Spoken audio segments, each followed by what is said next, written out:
Hello everyone, my name is John Bodine. I am the creator of the Performance Philosopher, and today we have our very first video in what I hope will become many videos and many people coming to share in this vision which I am hoping to lay out for you guys, and that hopefully we can walk together, because we're living in a world right now that is unpeaceful, and you and I and many others are restless and are unsure where to turn, are being sold things constantly about what we should be doing, where we should be putting our effort, what we should be pursuing, and frankly, we're not any better off for it.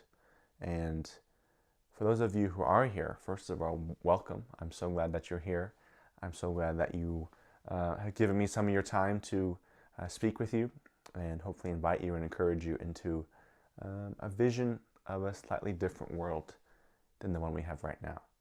So this is going to be an introductory video of kind of a broad scope of this vision, and I also hope to give you a few things today that you can take right away and start planting and see some growth in your life. So first of all, so we can get clear here, who is this channel for? Why am I doing this, right? So this channel is for people, hopefully like yourself, that want to get better, and want to get better at things, that want to be better, that are still, at least somewhere deep inside them, is at the very least a faint glimmer of a desire for refinement, for expression, for beauty, for skill. And one of the big problems in our world, as far as I can see it, is that our faith in excellence is decaying. Okay? And this channel is for people who value greatness, who value being great at something, who understand the implicit life-transforming power of committing completely to a craft, to an art, to your faith, to something, and devoting to doing that thing very well. Okay? And so that's the first group of people that this content here is for. It's an invitation to walk together, to inspire each other, to build a community of excellence. And also attached to that, as is the name, of doing things consciously, doing things with our eyes open, doing things with a spiritually rich life in the background.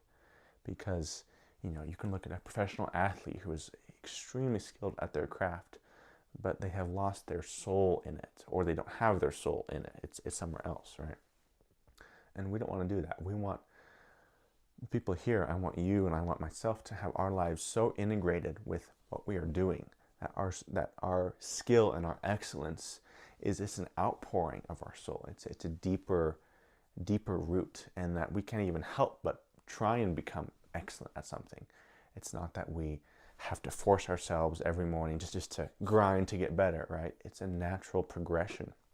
Of course there's challenges, right? But I think there's a world out there kind of hidden between these worlds that we're shown, hidden between all this marketing and advertising, all this comparison that we are exposed to.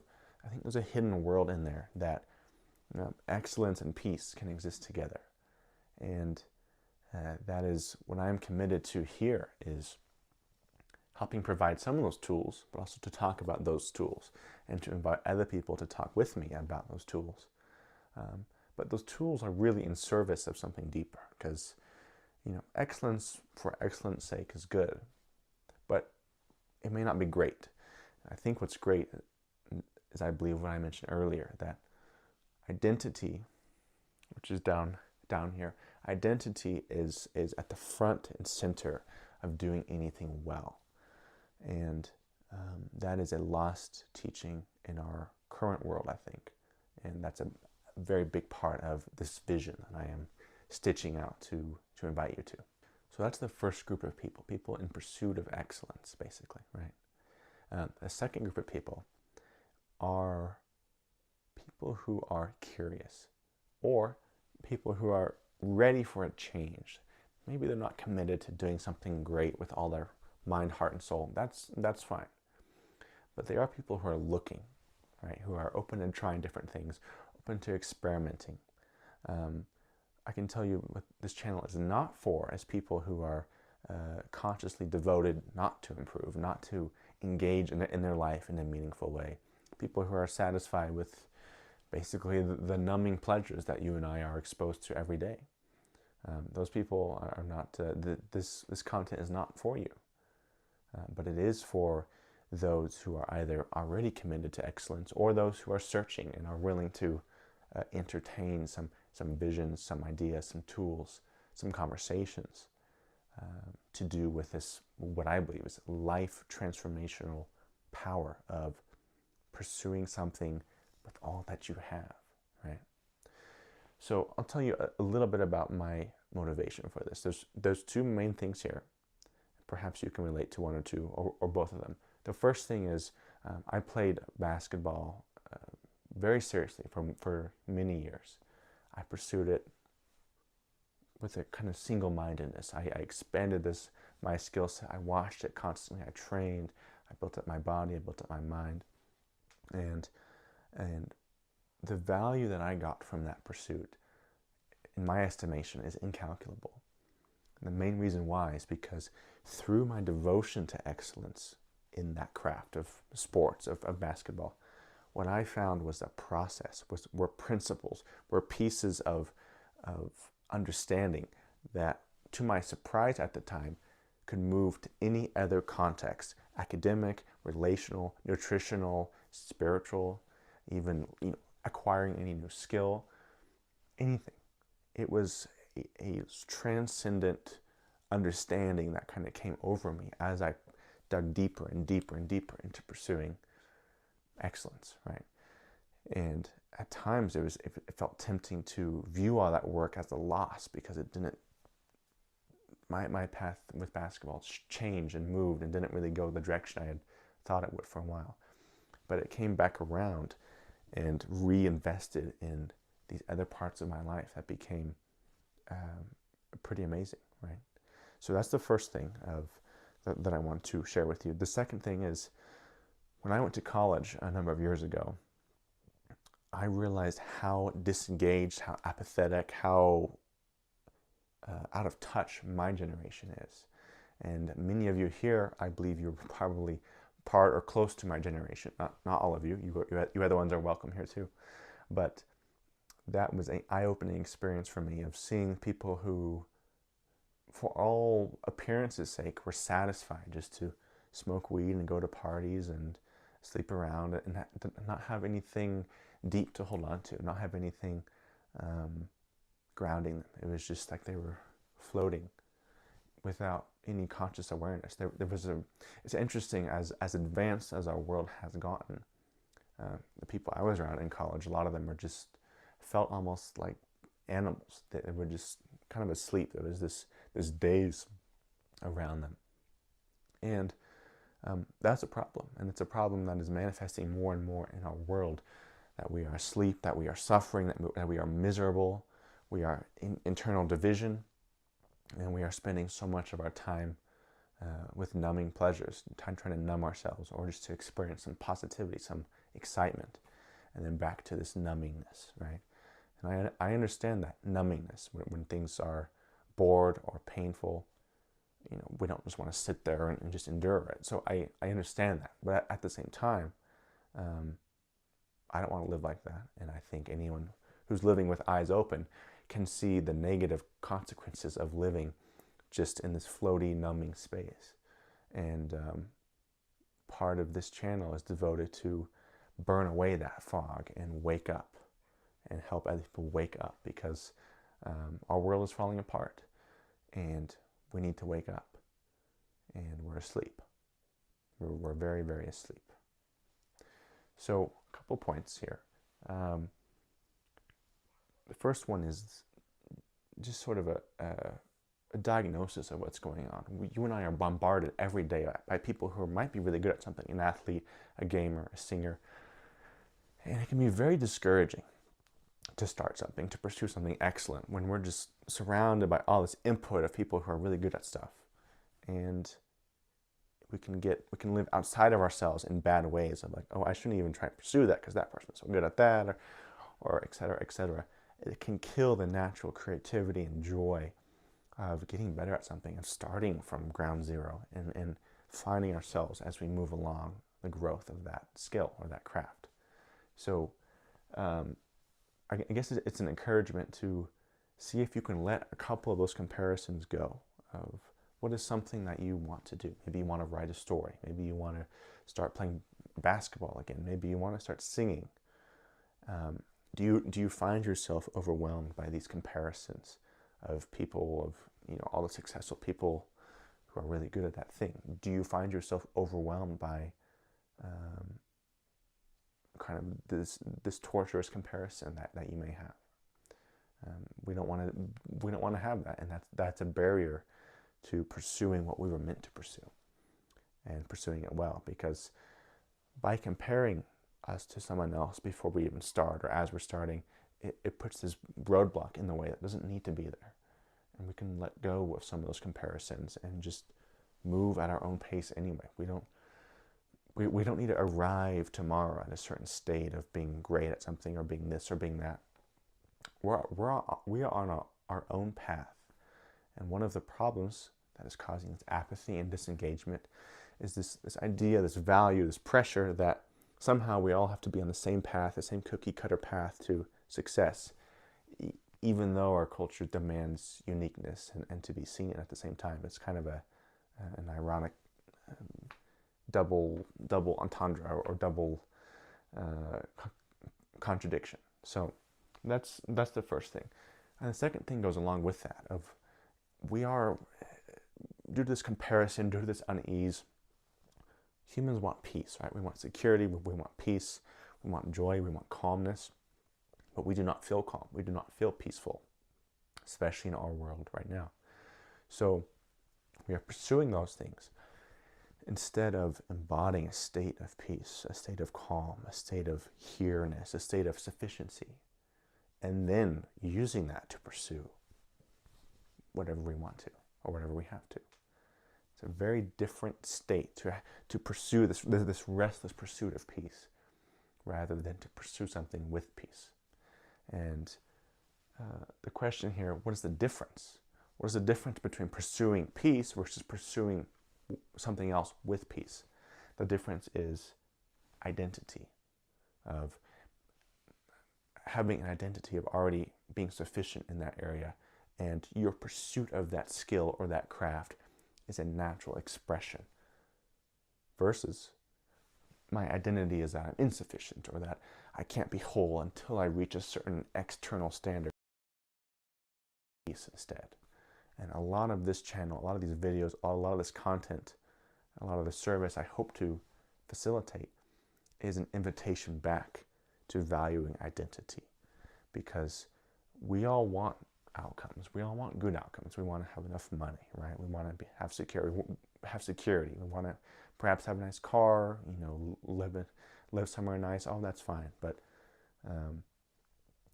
those are external measures that do not compare to an internal identity that results in peace.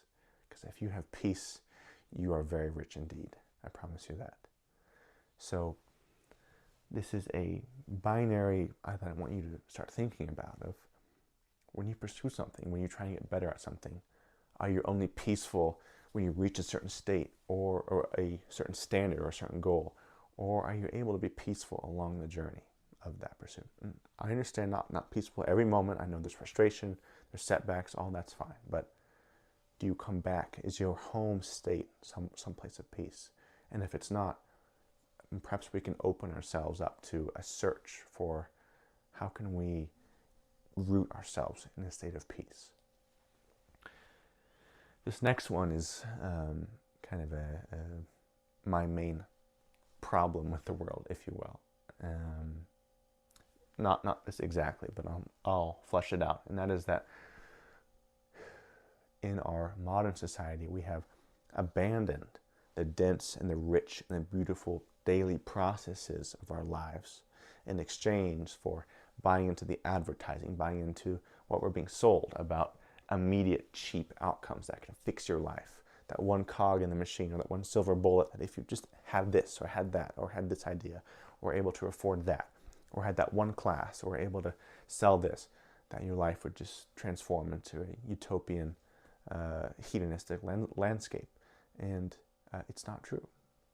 There's no cheap, effective, immediate outcome that does not come at a great cost. Not that I have seen, at least. And we should become wary, as I imagine if you're here, you already have become wary, as I have, and wary of being bombarded daily by dozens, hundreds even, ads and selling points of people just trying to push something on you that does not deliver what they imply it will deliver. Because the reality is our internal state will not be permanently transformed by any fix, right? We need to look elsewhere than the advertising we're being fed. And that is what is facilitating this decay of moving away from working on is our daily process good? Are our habits good? Is our daily effort expenditure good? Versus just being bombarded by this expediency, right? And that is one of the things that's facilitating so much decay and apathy. Of we see all these people who are great at something, who are rich, who are famous, and we think, well, they have that. There must be some quick way to get there, and there isn't. There isn't a quick way to get there.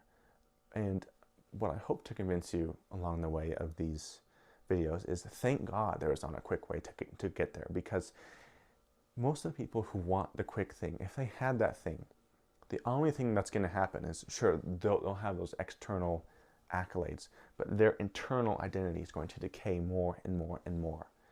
We want to be in pursuit of excellence, not because of the excellence itself per se, being good at something, being good at video games or a sport or business or sales or being a lawyer, an athlete, a cook, a chef, whatever it is, a doctor. We don't want to be excellent just to be excellent. We want to be excellent because the pursuit of excellence transforms our identity. And taking the meaningful, the slower, the delayed gratification route transforms us from the inside out, so that we become the thing instead of just surrounding ourselves with things, right? This is what this point is about. Are you that, or do you just have that, right? Do you have the wealth and the resources, or are you someone who is generous and wise and courageous, right? Because I promise you, these people who have but are not they are the ones who have given up their souls to gain the world, and they will eventually lose both, because there is no stability within. And you and I both know, all of us know, that any of our circumstances are open to changing at any moment. So we need to focus on, realize that the priority here, and this is going to save us from one of the dangers of pursuing excellence. It's not just, I got to pursue excellence so I become acceptable, so I become lovable. It's that you pursue excellence because that's who you are. And along that path, you become more of who you are. And that is the peaceful path in the pursuit of excellence, right? And that is the path that motivates the delayed gratification and the sacrifice it takes to become really good at something, because you are that already. And that path is just a natural expression of that. So you have nothing to fear, because there's no boogeyman waiting to chop down if you don't measure up in a certain way, because you already are that within. You already are someone who has the integrity and the courage and the skill in many ways, right? So that's not to say that we're perfect and without our flaws. Not at all. But my belief in what I'm selling here, if I'm selling anything, is that expediency is a road to destruction. And I think if you look at the world around you for any number of minutes, you will see that very quickly. So that's a lot of negative stuff. That's a lot of criticism. That's a lot of sadness. But that is the state of our world, in my opinion. And perhaps it's even worse than that. But part of this channel is inviting you, inviting others to walk this path that is not yet fully built, that is being built by those who come along on this journey. In this path, I put 4 things here: identity, getting in touch with who we actually are and who we aren't, and prioritizing that and realizing that that is an investment, that is a seed that we plant, learning to understand ourselves, learning to understand who we are, who we aren't. That is the seed that is transformational, okay? Peace. Just like I said here, pursuing peace versus pursuing with peace. We want to pursue everything peacefully, with open eyes, with awareness, and with a harmonic internal state that we know who we are, and we do not let fear ruin us, right? We're all going to be afraid. We're all going to face fears of the day, fears of the world around us. But I think and I believe that there is a path through the world that is peaceful in spite of those things. And that's one of the values that I hope to build off of in the content in the future, that we can live peacefully despite all that's going on around us. So identity, peace, the first two parts of Project Rescuing Our Hope, right? And then part 3, contentment. The vision, the image I have in my mind of contentment is someone who lived in medieval times and who was a farmer and just was content with being excellent at farming and planting and watering and nurturing the local area they had around them. Very, very difficult for us in this world with how much we see, how much we're exposed to be content. But it's not so much a challenge to be content, but an invitation to just look at the world around you. Look at your local desk or your room and just see what's there. Can you make that place better? Can you make it more beautiful? Can you make it more of you, an expression of you, right? The contentment is a realization that we have plenty of work to do around us that is life-giving, that is awesome. And it doesn't need to be the big swing for the home run in front of the big crowd. That might come later, but for now, there's a lot of contentment to be found in the daily improvements of the people in the world around us and ourselves with the tasks that we find to do. I think that's a verse somewhere in the Bible that says, whatever your hands find to do, do it with all your might.